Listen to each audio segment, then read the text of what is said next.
नमस्कार, स्वागत है आपका न्यूज स्ट्रीट पर। मैं हूं आपके साथ अनुराग सिंह। खबर विशेष आप देख रहे हैं। मध्य प्रदेश में दरअसल दो अलग अलग जगहों पर मामूली बात को लेकर दो लोगों को अपनी जान गंवानी पड़ गई। पहली घटना जबलपुर के ऑर्डिनेंस फैक्ट्री की है, जहां मामूली विवाद में एक जवान ने अपने साथी को मौत के घाट उतार दिया। इधर भिंड में पानी ना देने पर एक मजदूर की दबंगों ने जान ले ली। ऐसे में सवाल यह कि आखिर क्यों लोग छोटी छोटी बातों पर अपना आपा खो बैठते हैं और दूसरों की जान लेने पर उतारू हो जाते हैं।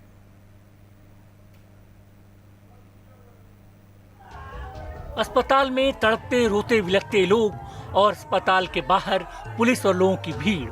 ये तस्वीरें भिंड जिला अस्पताल की हैं। ये लोग दबंगों के कहर का शिकार हुए हैं। इनके साथ दबंगों ने न सिर्फ मारपीट की बल्कि एक शख्स को मौत के घाट उतार दिया। घटना शनिवार रात करीब 11:30 बजे की है, जब भीमनगर में कुमरौआ रोड के किनारे रहने वाले मजदूरों से कुछ दबंगों ने पानी मांगा, जिस पर झुग्गी के बाहर सो रहे युवक ने पानी देने से मना कर दिया, जिसके बाद आरोपियों ने गाली गलौज शुरू कर दी।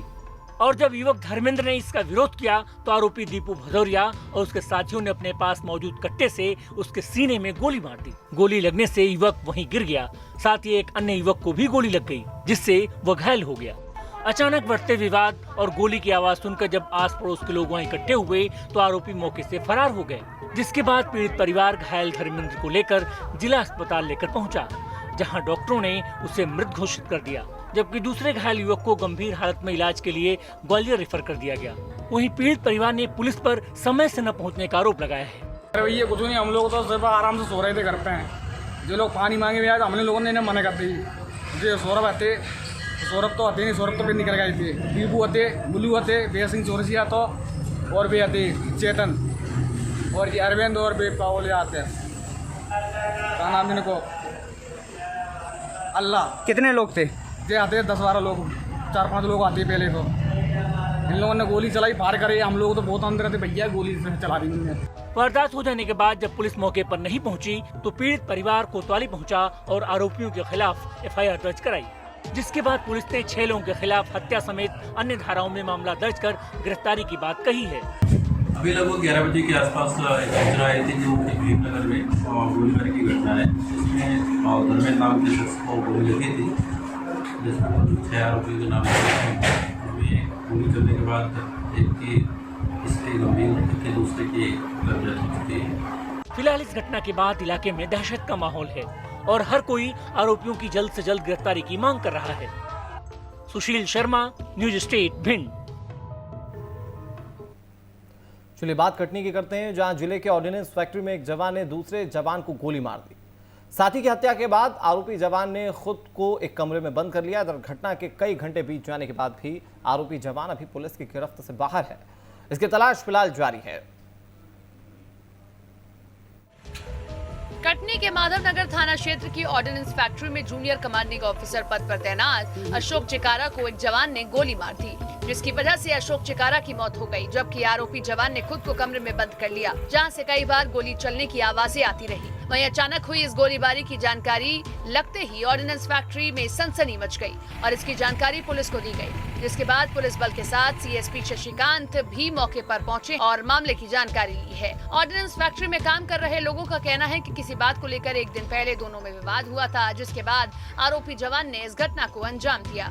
जो हमारे DSC होते हैं वो हमारे पूरे फैक्ट्री के सिक्योरिटी के लिए रिस्पॉन्सिबिलिटी उनकी होती है, तो उनके आपस में कुछ ऐसा पता चल रहा है कि कुछ बात हुई थी शाम को, और उसके बाद उन्हीं में से एक ने, उनके जो नायक सूबेदार हैं, उनका नाम है श्री अशोक चिकारा, उनको उन्होंने गोली मार दी। और गोली मारने वाले का नाम है श्री सखत सिंह। वो गन को लेकर के अभी भी फैक्ट्री के अंदर में कहीं घूम रहे हैं। घटना के कई घंटे बीत जाने के बाद भी आरोपी पुलिस गिरफ्त से दूर है और आरोपी जवान की तलाश के लिए जबलपुर से स्पेशल फोर्स कटनी पहुंची है, जहां ड्रोन कैमरों के जरिए आरोपी पुलिसकर्मी की तलाश की जा रही है। हम लोग लगातार सर्चिंग कर रहे हैं, प्रयास जारी है। कहता है जो संसाधन को लेकर हम लोग आगे एफर्ट्स कर रहे हैं, सभी ज्वाइंटली कर रहे हैं और तभी हम लोग कंट्रोल कर रहे हैं। वैसे एक जवान का दूसरे जवान को ड्यूटी के दौरान गोली मारने का ये कोई पहला मामला नहीं है, बल्कि इससे पहले भी इस तरह के मामले सामने आ चुके हैं। कटनी से नारायण के साथ टीम न्यूज चेक। सवाल ये कि आखिर छोटी छोटी बातों पे इतनी बड़ी वारदात कैसे अंजाम लोग दे रहे हैं, क्योंकि किसी भी मामले में अगर किसी की जान ले ली जाए तो वो शायद कहीं से भी ठीक नहीं कहा जा सकता, और ऐसे में ये कानूनी कार्रवाई के दायरे में भी आता है। तो समझने की कोशिश करेंगे कि आखिर कैसे वो साइकोलॉजी चेंज की जाए लोगों की, जिसमें वो बहुत जल्दी उग्र हो जाते हैं, आवेश में आकर इस तरह के कदम उठा लेते हैं। हमारे साथ डॉक्टर रुमा भट्टाचार्य जुड़ गई हैं, जो कि मनोचिकित्सक है, उनसे हम समझने की कोशिश करेंगे। और दुर्गेश हमारे सहयोगी जबलपुर से ज़्यादा जानकारी के साथ जुड़ गए। मेहमानों का स्वागत है। दुर्गेश, शुरुआत आप ही से करते हैं, क्योंकि अभी भी कटनी की जो ऑर्डिनेंस फैक्ट्री है वहां पर जिस जवान ने एक जवान की हत्या की वो अभी भी फरार बताया जा रहा है। उसके पास अभी बंदूक भी मौजूद है। ऐसे में वो कोई भी कदम उठा सकता है। क्या किया जा रहा है वहां पर उसकी गिरफ्तारी के लिए? पुलिस प्रशासन किस तरह से आगे बढ़ रहा है कार्रवाई के तौर पर?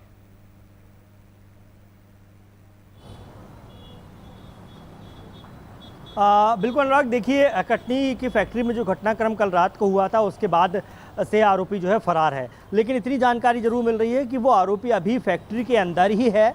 उसके पास एक इंसास राइफल है, 18 से 20 राउंड उसके पास अभी भी बने हुए हैं, और ऐसे में पिछले 15 से 18 घंटे हो चुके हैं अनुराग उसको ढूंढते हुए, अभी तक पुलिस उसे नहीं खोज पाई है। जबलपुर से भी एक स्पेशल फोर्स जो है कटनी रवाना कर दी गई है, जो वहाँ पर फैक्ट्री के अधिकारियों, पुलिस, स्थानीय पुलिस और वहाँ की जो आर्मी अधिकारी हैं उनके साथ मिलकर आरोपी की तलाश कर रही है। लेकिन कल रात जो देर रात घटना हुई वो साफ है कि दोनों जिनके बीच ये फायरिंग हुई थी, दोनों के बीच कहीं ना कहीं कोई पुराना विवाद था या फिर किसी बात को लेकर नाराज़गी थी। क्योंकि प्राथमिक तौर पर जो जानकारी निकलकर सामने आई उसमें कल रात जब शाम को परेड हो रही थी, जो दैनिक परेड होती है अधिकारियों की, कर्मचारियों की, उस परेड के दौरान कुछ अनबन हुई थी उन दोनों के बीच में, जिसके बाद तकरीबन रात 8 बजे ये फायरिंग की घटना हुई। और फायरिंग भी एक बार नहीं, तकरीबन 4 से 5 राउंड वहाँ पर फायरिंग की गई, जिसमें से एक जो मृतक है अशोक उसे लगी और उसके बाद उसकी मौत हो गई है। लेकिन उसके बाद से ही जो आरोपी है वो फरार चल रहा है। देखिए स्वाभाविक बात है, एक आर्मी का जवान है, उसे तमाम तरह की ट्रेनिंग दी जाती है, तमाम तरह के उसे अनुभव दिए जाते हैं और उसे इतना कठिन और इतना दृढ़ बनाया जाता है कि वो किसी भी परिस्थितियों से लड़ने के लिए सक्षम होता है। तो शायद यही कुछ ट्रेनिंग है जो उसके काम आ रही है। पिछले 18 घंटों से वो पुलिस के हत्थे नहीं चढ़ा है। लेकिन दूसरी बड़ी बात यहाँ पर यह आती है अनुराग कि क्या वो इतनी बेहतर स्थिति में नहीं है कि जब उसने ये अपराध किया है, उसने एक शख्स को मार डाला है, अपने साथी को मार डाला है, तो क्या उसे इस बात का एहसास नहीं है? और क्या उसे इस बात का भी एहसास नहीं है कि वो कब तक छिपेगा, कब तक आखिरकार इस तरीके से भागता रहेगा? कभी ना कभी तो पकड़ा जाएगा, और पकड़ाने के बाद फिर उसके बाद जो उसके खिलाफ जो कार्रवाई हो सकती है वो होगी। तो ऐसे में तमाम सवाल है कि आखिरकार पिछले 18 घंटों से उसके दिमाग में क्या चल रहा है। पुलिस भी इसलिए थोड़ी सी सतर्कता बरत रही है क्योंकि उसके पास राइफल है। यदि वो फायरिंग करता है जिस तरीके से उसने बीती रात की है, तो संभवतः कोई और भी घायल हो सकता है या किसी और की भी जान जा सकती है। तो इसलिए पुलिस भी पूरी सतर्कता से कार्रवाई कर रही है और ये कोशिश कर रही है अपनी तरह से कार्रवाई करेगा। जाहिर तौर पर कानूनी कार्रवाई के दायरे में होते हुए सजा का भी ऐलान किया जाएगा। लेकिन ये समझना बहुत जरूरी है कि आखिर छोटी छोटी बातों को लेकर आखिर किस बात का आवेश है जिसके चलते लोग किसी की जान तक ले लेते हैं। रुमा भट्टाचार्य जी हमारे साथ लगातार जुड़ी हैं। डॉक्टर साहब, अगर आपसे हम समझने की कोशिश करें, जिस तरीके से भिंड की वो घटना सामने आई, जिस तरीके से ये ऑर्डिनेंस फैक्ट्री की बात हम लोग कर रहे थे, इन दोनों ही जगहों पर क्या आप एनालिसिस कर पा रही हैं साइकोलॉजिकली, जिसकी वजह से वहां पर जो आरोपी हैं उन्होंने ये कदम उठाया होगा? आमतौर पर देखा जाता है छोटी छोटी बात पर लोग बहुत गुस्सा करने लग जाते हैं, बहुत गुस्से में फिर इस तरह के कदम उठा लेते हैं जो शायद जिंदगी पर भारी पड़ जाता है किसी की, उनकी भी। इसे कैसे एनालिसिस किया जाएगा, किसे इसे एवेल्यूट किया जाएगा? जी बिल्कुल, देखिए जहाँ पे भी इंसान में डिस्ट्रेस होता है, यानी अत्यधिक तनाव होता है, चाहे वो काम को लेके हो, वर्किंग आवर्स को लेके हो, घर समय समय पे न जाने वाली बात हो, रिलैक्स होने का जहाँ पे समय नहीं मिलता हो, तो वहाँ पे डिस्ट्रेस या तनाव बहुत ज्यादा बढ़ जाता है। और ऐसे लोगों में पाया गया है कि इनमें गुस्सा, चिड़चिड़ापन, आक्रोश और इस तरह के जो है मूड स्विंग्स बहुत देखने को मिलते हैं। और कई बार इनमें इतना ज्यादा डिस्ट्रेस हो जाता है, तनाव हो जाता है कि वो छोटी छोटी बातों में ओवर रिएक्ट करते हैं, क्योंकि उनका दिमाग जो है बहुत स्ट्रेस्ड आउट होता है।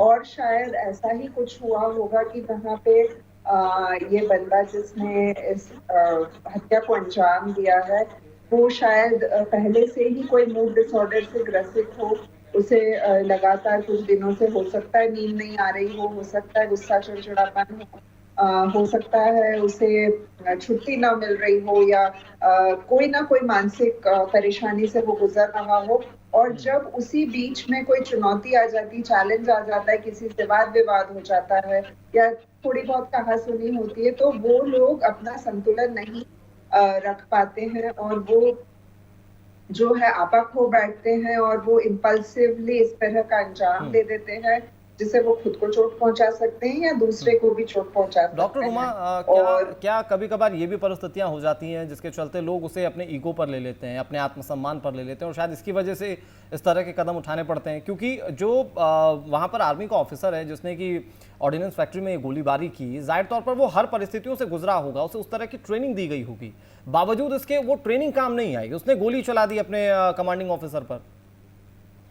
जी बिल्कुल, देखिए ये लोग ट्रेंड होते हैं बिल्कुल, फिजिकली भी मेंटली भी, लेकिन हर इंसान इंडिविजुअली यूनिक होता है, हर इंसान की अपनी एक मानसिकता होती है और ये अक्सर देखा गया है कि जो लोग बहुत ज्यादा लंबे घंटे तक काम करते हैं, दिनों दिन तक या घर नहीं जा पाते या उनको कोई ना कोई तनाव है, तो इनमें मानसिक असंतुलन के लक्षण आने में भी देर नहीं लगता है। तो अगर ये इंसान ऑलरेडी किसी, जैसे मैंने कहा, तनाव से गुजर रहा होगा और शायद इसमें लक्षण रहे होंगे गुस्सा, चिड़चिड़ापन का, मतलब क्रोध करने का, आपा खोने का, इसमें निश्चित रूप से कुछ दिनों से, हफ्तों से ये लक्षण रहे होंगे कि ये बात बात पे चिड़चिड़ा रहा है, ये रिलैक्स नहीं है, ये तनाव ग्रसित है। लेकिन अक्सर क्या होता है, ऐसे लक्षणों को, मानसिक लक्षणों को नजरअंदाज किया जाता है क्योंकि जागरूकता नहीं होती है। अभी कल ही विश्व मानसिक स्वास्थ्य दिवस था, वर्ल्ड मेंटल हेल्थ डे हम लोगों ने सेलिब्रेट किया और ये जागरूकता फैलाने की कोशिश है कि प्लीज ध्यान रखें अपने परिवार में, अपने सहकर्मी में, सहपाठी में। 10% ऐसे लोग हैं जो मानसिक अवसाद से, मानसिक बीमारी से पीड़ित हैं और इस पर हम बात करेंगे कि काउंसलिंग कितनी जरूरी हो जाती है। मैम शुभम हमारे सहयोगी ज्यादा जानकारी के साथ भोपाल से जुड़ गए। शुभम, जो कटनी से घटना सामने आई आयुध फैक्ट्री की, वहां पर भी साफ तौर पर ये देखा जा सकता है किस तरीके से आवेश में, किस तरीके से गुस्से में ये कदम उठाया गया, जहां पर एक कमांडिंग ऑफिसर पर गोली चला दी। और भिंड की भी वो घटना है जहां पर सिर्फ पानी ना देने के लिए, सिर्फ महज पानी ना देने के चलते दबंगों ने एक ग्रामीण को मौत के घाट उतार दिया। ये दोनों घटनाएं क्या इंगित करती हैं? एक तो कानून व्यवस्था के दायरे में है, जहां पर कानून का अगर खौफ होता तो शायद ये तस्वीरें नहीं होती।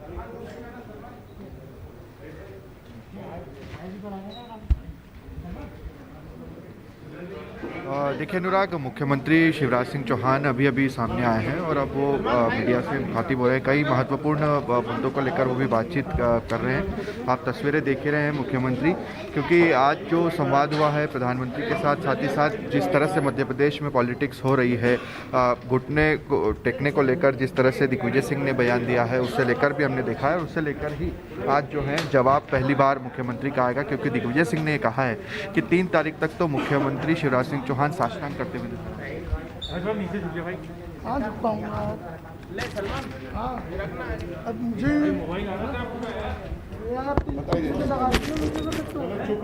आगे बढ़ने वाले मित्रों, आज का दिन ऐतिहासिक दिन है। लोकनायक बाबू जयप्रकाश नारायण जी और नानाजी देशमुख का जन्मदिन है आज, और इस दिन को और ऐतिहासिक बना दिया। आज भारत के प्रधानमंत्री श्रीमान नरेंद्र मोदी जी ने हमारे गांव में रहने वाले बहन और भाइयों के लिए, वो जिस जमीन पर रहते थे, जिस घर में रहते थे, उस घर के स्वामित्व का कानूनी अधिकार उनके पास नहीं था, कोई कानूनी कागज उनके पास नहीं थे। आज स्वामित्व योजना लागू करके उनको अपने घरों का वैधानिक अधिकार प्रदान किया गया है। अब वो अपने घर की बिक्री कर सकते हैं, कोई किसी का घर खरीद सकता है, उस पर बैंक उसको उसकी गारंटी पर बैंक लोन मिल सकता है। और कई बार सीमाओं के विवाद खड़े होते थे, वो सदैव के लिए समाप्त हो गए। मध्य प्रदेश में भी इस योजना पर हमने काम शुरू किया है। 3 जिलों में अभी स्वामित्व के अधिकार की योजना पर हमारा काम चल रहा है, जल्दी पूरे मध्य प्रदेश में इसको लागू करेंगे। मैं प्रधानमंत्री जी को बहुत धन्यवाद देता हूँ। आज एक बात और कह लूँ, इसके बाद पूछ लेना। आज फिर हमने कोरोना काल में 1 अप्रैल से वर्तमान अवधि तक जो निर्माण के काम हुए, 318 ग्राम पंचायत भवन, 262 सामुदायिक भवन, 1004 सामुदायिक स्वच्छता परिसर, इनका हमने लोकार्पण किया है। गांव में विकास की गंगा अब निरंतर बहेगी। अभी हमने जो स्वीकृत किए ग्राम पंचायत भवन 1336, सामुदायिक भवन 2448, सामुदायिक स्वच्छता परिसर 9353 और इस तरह 13137 ये भवन 820 करोड़ 94 लाख रुपए की राशि से बनाए जाएंगे। अब गांव में भी पैसे की कोई कमी नहीं है, विकास के काम निरंतर किए जा रहे हैं। सर, कांग्रेस कह रही है कि हम बजट लेके आए, हमने ये विकास कार्यों की शुरुआत की, आपसे एक दरअसल स्वामित्व योजना लाभान्वितों से बातचीत भी की मुख्यमंत्री ने, प्रधानमंत्री से भी उनकी बातचीत हुई, उसको लेकर तमाम बातें वे कह रहे थे। बात मध्य प्रदेश की कर रहे थे, जहां पर 2 छोटी छोटी बातों को लेकर बड़ी वारदातें सामने आई और शुभम हमारे सहयोगी, उनका रुख भी हम करेंगे। दुर्गेश, लेकिन इस पूरे मामले में जो सवाल खड़ा होता है वो ये होता है कि कानून व्यवस्था के दायरे में जब तमाम चीज़ें आती हैं, कानून व्यवस्था का डर उस वक्त क्यों नहीं रह जाता जिस वक्त लोग आवेश में इस तरह के कदम उठा रहे होते हैं? क्योंकि जाहिर तौर पर जिस जवान ने अपने कमांडिंग ऑफिसर पर गोली चलाई वो कानून का जानकार भी होगा, वो इसके कॉन्सिक्वेंसेज भी समझता होगा, इसके इन्फ्लुएंसेस भी समझता होगा, बावजूद उसके वो कदम उसने उठा लिया बिना सोचे समझे, जबकि उसकी फैमिली भी उसके पीछे होगी, उसके तमाम रिलेटिव्स भी इससे प्रभावित होंगे।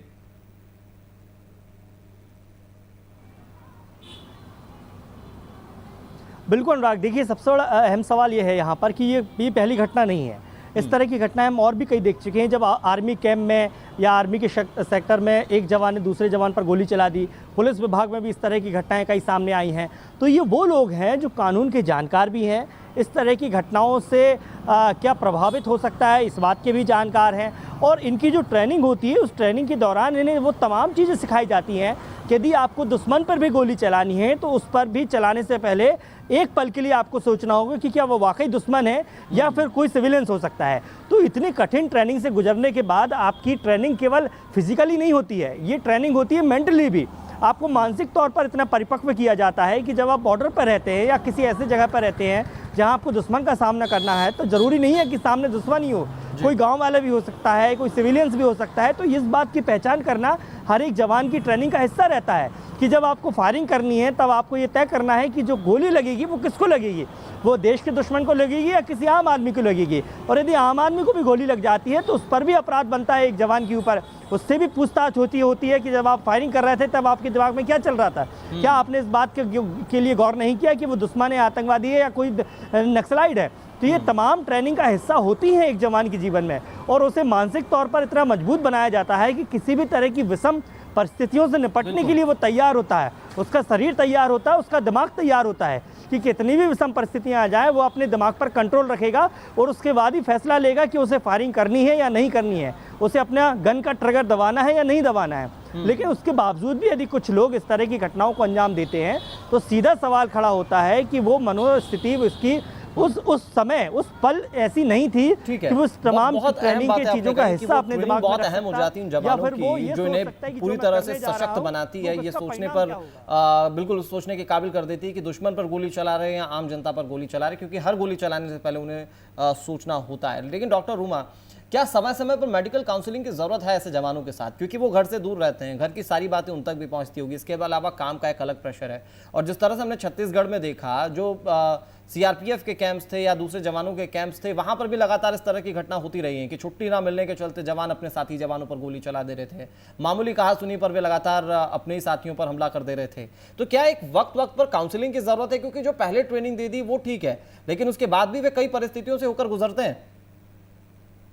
जी बिल्कुल, ये आपने बहुत ही अहम बात बोली है और ये हम लोग लगातार बोल रहे हैं। और क्योंकि ये विश्व मानसिक स्वास्थ्य सप्ताह भी चल रहा है, तो ये समझना, जानना और इस पे एक्शन लेना बहुत जरूरी है कि हर इंसान की अपनी एक मानसिकता होती है, अपनी एक व्यवहारिकता होती है और अपनी एक पर्सनालिटी होती है।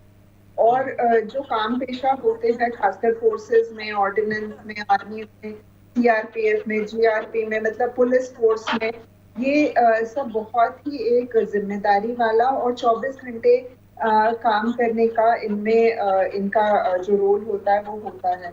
और क्योंकि ये अक्सर इन्हें छुट्टियां भी नहीं मिलती है, फैमिली के साथ रिलैक्सेशन टाइम भी नहीं होता है, तनाव रहता है, तो इन लोगों के लिए टाइम टू टाइम जो है इमोशनल असेसमेंट करना, मेंटल स्टेटस असेसमेंट करना, ये बहुत जरूरी है। और एक मतलब समय समय पे इन लोगों को मनोचिकित्सक या साइकोलॉजिकल जो साइकोलॉजिस्ट होते हैं उनके साथ सेशंस बहुत जरूरी है, ताकि इनमें देखा जाए कि कोई ऐसी लक्षण तनाव के या कोई बाइपोलर मूड डिसऑर्डर के लक्षण या इंटरमिटेंट एक्सप्लोसिव डिसऑर्डर के लक्षण, इंसोम्निया या कोई और मानसिक बीमारी जैसे अवसाद है, साइकोसिस है, फोबिया है, इस तरह के कोई लक्षण तो नहीं डेवलप हो रहे हैं। क्योंकि भले ही ये लोग फिजिकली ट्रेन्ड होते हैं, मेंटली ट्रेन्ड होते हैं एक चैलेंजिंग सिचुएशन को हैंडल करने के लिए, लेकिन जब बात खुद की मानसिकता की आती है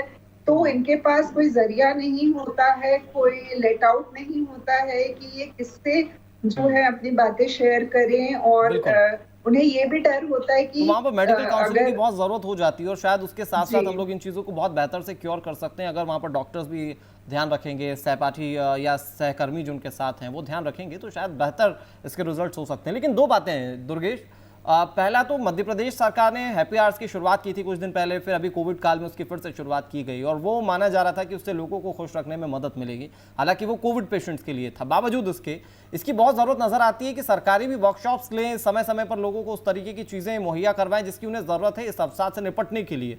और दूसरी बात यह कि हमारा देश भारत पूरे विश्व में इस तौर पर गिना जाता है कि यहाँ पर लोगों के खुश रहने की संख्या बहुत कम है। हाल ही में एक जो सर्वे किया गया था उसमें भारत की रेटिंग्स बहुत खराब सामने आई थी।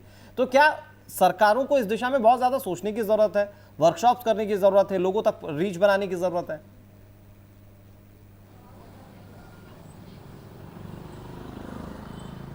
बिल्कुल अनुराग, देखिए जिस तरह की घटनाएं होती हैं और ये केवल कोई सरकारी कर्मचारी या फिर कोई सुरक्षा कर्मी इस तरह की घटनाओं को अंजाम नहीं देता, आम आदमी के बीच में इस तरह की घटनाएं होती हैं कि छोटी छोटी बात पर हम देखते हैं कि किस तरीके से बड़े बड़े अपराधों को अंजाम दे दिया जाता है। ज़रा सी मामूली सी विवाद होती है, पैसों का लेन देन होता है और फायरिंग कर दी जाती है, हथौड़े से सर तोड़ दिया जाता है, पत्थर पटक के किसी की हत्या कर दी जाती है। तो ये बहुत शॉर्ट टर्म वाली घटनाएं होती है, मतलब ये प्लान अपराध नहीं होता है। जैसे अपराध की भी दो श्रेणियाँ होती हैं, एक वो जिसे प्लान करके योजनाबद्ध तरीके से अंजाम दिया जाता है और एक वो होता है जो सडनली हो जाता है कि दो व्यक्ति बातचीत कर रहे थे और आपस में उनके बीच किसी बात को लेकर बहस हो गई, वो बहस इतनी ज़्यादा बढ़ गई कि एक ने दूसरे की हत्या कर दी। तो ये एक सडनली वाला होता है। तो ये सडनली आखिरकार क्यों होता है, ये बात सोचने की ज़रूरत है। सरकार ने जिस तरीके से, पिछली सरकार ने तमाम प्रयास किए कि आनंद मंत्रालय बनाया, लेकिन धरातल पर उसका कोई बहुत ज़्यादा असर देखने को नहीं मिला। सबसे ज़रूरी जो चीज़ें हैं वो ये है अनुराग की, जिस तरीके से जो सेनाएं होती हैं, जो पुलिस विभाग होते हैं, इसमें किस तरीके से आप अपने कर्मचारी को खुश रखते हैं, अपने जो निचले स्तर के कर्मचारी हैं वो खुश है। क्योंकि देखिए अनुराग, ये बहुत गौर करने वाली बात है कि इस तरह की जो घटनाएं होती हैं वो आरक्षक लेवल की या फिर कह सकते हैं ज़्यादा से ज़्यादा SIR आर्मी के हिसाब से हम बात करें तो सूबेदार लेवल तक की जो कर्मी होते हैं, जो सुरक्षा कर्मी होते हैं, निचले स्तर के जो कर्मचारी होते हैं उनके बीच ज़्यादा होती है। अधिकारी लेवल पर ये बहुत ज़्यादा सुनने को नहीं मिलता है कि किसी लेफ्टिनेंट ने किसी दूसरे लेफ्टिनेंट पर गोली चला दी या किसी कर्नल ने किसी कर्नल पर गोली चला दी या किसी सुरक्षा कर्मी पर गोली चला दी। ऐसे में वो सोचना बहुत ज़्यादा मजबूरी हो जाती है कि आखिर क्यों इतना आवेश में वक्त के साथ साथ लोग बदल जाते हैं, क्योंकि वो सामने वाला कभी उनका अजीज भी होता है। रुमा भट्टाचार्य साहब, बहुत आखिर में, क्योंकि जिस तरीके से मैम तमाम चीज़ों पर हमने डिस्कस किया, एक तो आनंद मंत्रालय मध्य प्रदेश सरकार ने गठित किया और हैप्पी इंडेक्स की सूची में भारत का जो गिरती रेटिंग्स हैं, क्योंकि भारत के लोग जो हैं वो ज़्यादा खुश नहीं बताए जा रहे हैं, वो सर्वे बताता है। क्या अपनों को, क्योंकि सरकारें जो वर्कशॉप्स करेंगी उसकी रीच कितनी होगी पता नहीं, लेकिन क्या अपने इसमें बहुत ज़्यादा बड़ा रोल प्ले कर सकते हैं अगर अपनों के साथ खड़े रहें, ऐसी सिचुएशंस में उन्हें समझें, उनके साथ सारी चीज़ों को शेयर करें, कई बार गलतियां हो जाए तो भी उनका साथ दें, ना कि डाटा फटकारा जाए, तो शायद बेहतर रेटिंग्स हो सकती हैं। जी बिल्कुल, अपने तो सबसे ज्यादा जो क्लोज होता है, जानकार होता है, वो परिवार के सदस्य या सहकर्मी या सहपाठी होते हैं। लेकिन सबसे परेशानी वाली बात ये है अपने देश में, अपने समाज में, कि मानसिक स्वास्थ्य को लेके जागरूकता ही नहीं है। आज आप मुझे बताइए, सरकार पोलियो के इश्तेहार देती है, डेंगू के देती है, कोरोना के देती, कभी आपने देखा है कि कोई पब्लिक प्लेस में मानसिक स्वास्थ्य को लेके कोई एडवर्टाइजमेंट या कोई जानकारी या पब्लिक अवेयरनेस की कोई पोस्टर आज तक आपने देखी है? नहीं देखी है। तो आप सोच सकते हैं कि अपनी सरकार ही मानसिक स्वास्थ्य को लेके कितनी जागरूक है। तो कैसे हैप्पी इंडेक्स में हमारी कंट्री जो है बांग्लादेश पाकिस्तान तक से पीछे है। तो कैसे हो सकता है जरूरी है, समझना जरूरी है, और इसमें अपने बहुत बड़ा रोल प्ले कर सकते हैं। हालांकि एक बात और है कि आखिर अपने भी कैसे समझें कि सामने वाला जो है या फिर जो व्यक्ति है वो अवसाद में धीरे धीरे जाते जा रहा है, तो उसकी गतिविधियों को प्लीज आप ध्यान दें। हो सकता है कि वो आपको बहुत सारे इंडिकेशंस दे। बहुत शुक्रिया अनुमा भट्टाचार्य जी हमारे साथ जुड़ने के लिए, और दुर्गेश आपका भी हमारे साथ जुड़ने के लिए, पूरी चर्चा में शामिल होने के लिए। वक्त एक छोटे से ब्रेक का है, ब्रेक के उस पार भी खबरें लगातार जारी हैं।